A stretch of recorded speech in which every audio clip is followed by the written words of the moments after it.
What the haters talking about?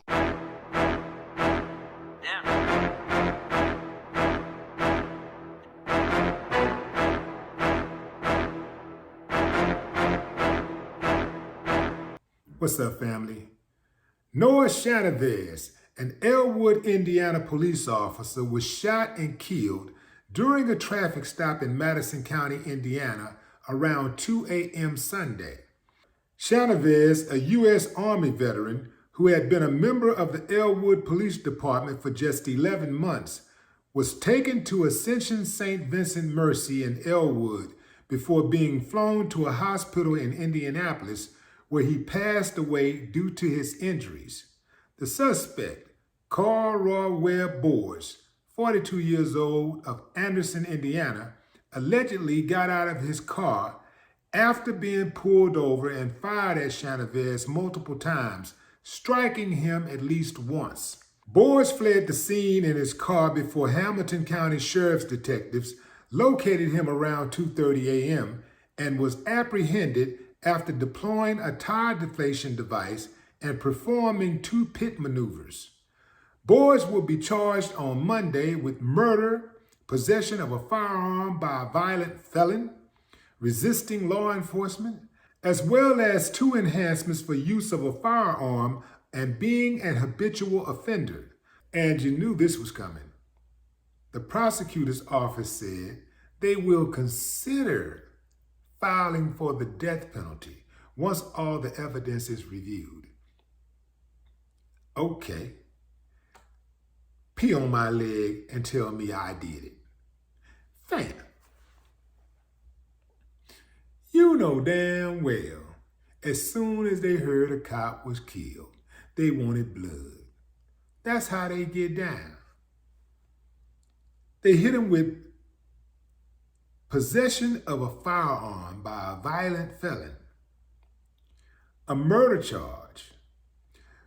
Well, he'll be charged with murder. Resisting law enforcement, as well as 2 enhancements for use of a firearm and being an habitual offender. What about when cops are habitual offenders? Do they get enhanced? I need to know. See, look, fam, I was reading some of the comments online when not everybody, but a lot of people like, RIP.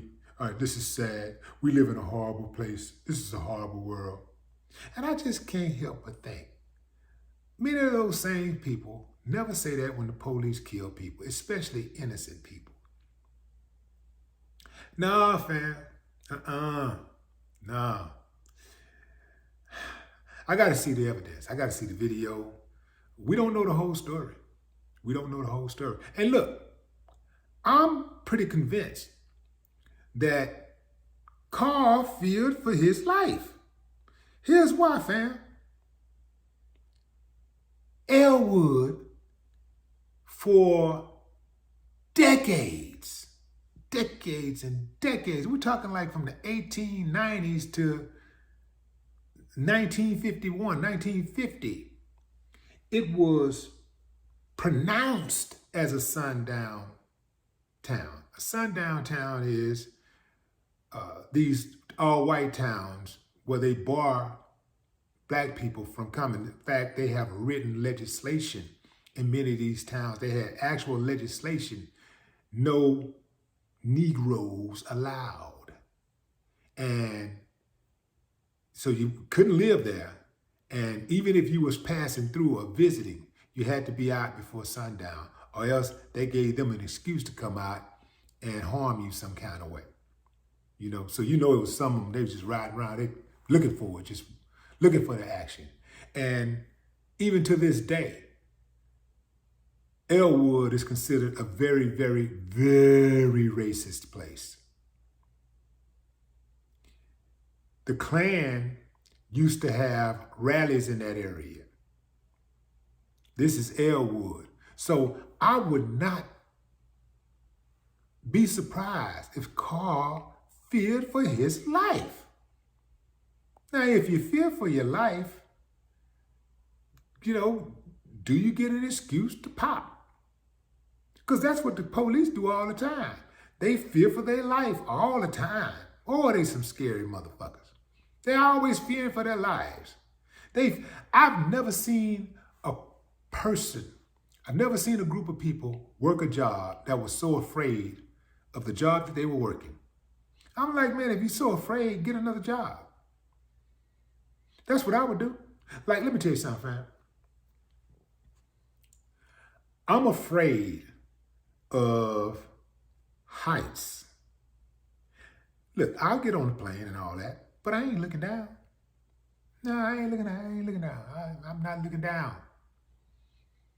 I'll live in a high-rise building with the balcony and everything, but I'm not going on that balcony and look down. I'll look out, look at the skyline and all that stuff. You know, I look at the buildings. I do that. You know, if I stay at a hotel, I'm trying to get on the highest floor. I'm looking out. I'm gonna look out, look at the skyline, and all that, but I'm not going and looking down. You see,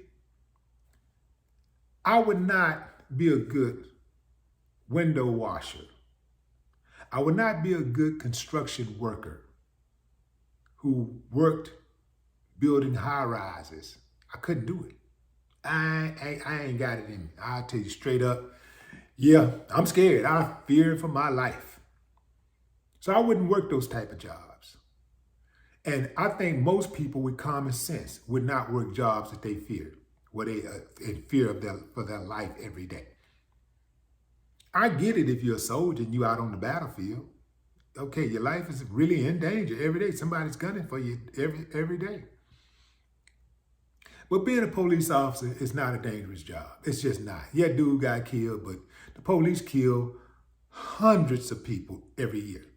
Only a few cops get killed every year. That's not, it's nowhere near, those numbers are nowhere near even. It's very disproportionate. No, there are so many more dangerous jobs that are far more dangerous than being a law enforcement, a member of law enforcement. Far more dangerous. Most police officers don't even fire their service weapon in their whole career.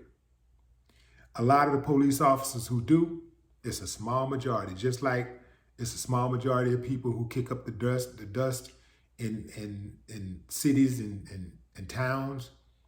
It's a small majority of police officers who kick up all the dust. You'll have one police officer who may have been involved in 8 shootings, 10 shootings. And then you might have another 20 police officers who ain't never been involved in a shooting. But when these police officers get involved in shootings, it's dangerous. They kill. They kill. Some of them go out looking to kill.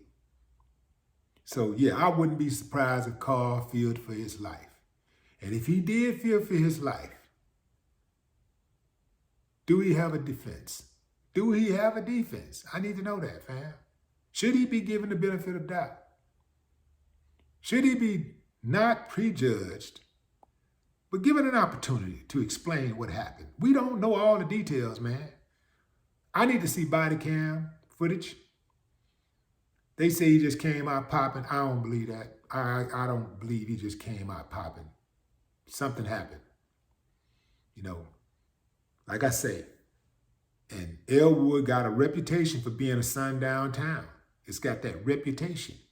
So, dude lived nearby in Anderson. So, you know he more than likely knew that was a sundown town. And he probably feared for his life as soon as he saw that cop. Oh, man. Man, I could see how that man could be fearing for his life. You know, yeah. Yeah, I can see that, man. I can see that all day long. What y'all think gonna happen? They definitely gonna go after the death penalty. You know, they just, man, what if when the police shoot black folks, that was instant justice like that? They just automatically know it's gonna be justice. We're gonna go out, we're gonna make our chains softer, we're gonna make our city safer, you know, we're gonna get them, we can charge them with this. Why they don't charge police officers like that? When they kill people like that, why don't they just come out within 24 hours, charge them with murder, enhanced, whatever it is. Why they don't do that with police officers? You know, if they did, you know, it wouldn't be that it wouldn't be all the shootings and stuff going on the way they're going on right now. We wouldn't have all of that because police officers would be held accountable. The reason why they're doing it, a lot of these cops out here are uncivilized mutts, and they're looking for some action. They want to shoot. They want to kill. They don't have any empathy. So it's easier for them to do that when they know they're not going to be held accountable. If they were being held accountable, they wouldn't do it. Most of them would not do it. You know why? Because they're scary. And they don't want to end up in jail. They can't survive jail. They wouldn't survive prison one day. And I'm not trying to brag on prison or anything like that, but they're not built like that. They couldn't survive it. The very people that they put in jail, they could not be in the same, they couldn't survive in the same cell with them. But, you know, on the streets, they King Kong. Let's see how this thing go, fam. Let's see how it go. Let's wait for the evidence. Now, I need to see the evidence. Once I see the evidence, I can make my decision on how I really feel about this case. Right now, I am going to take a journalistic approach and look at this thing as fair and impartial. I have to be objective. No more talk. What the haters talking about? Yeah.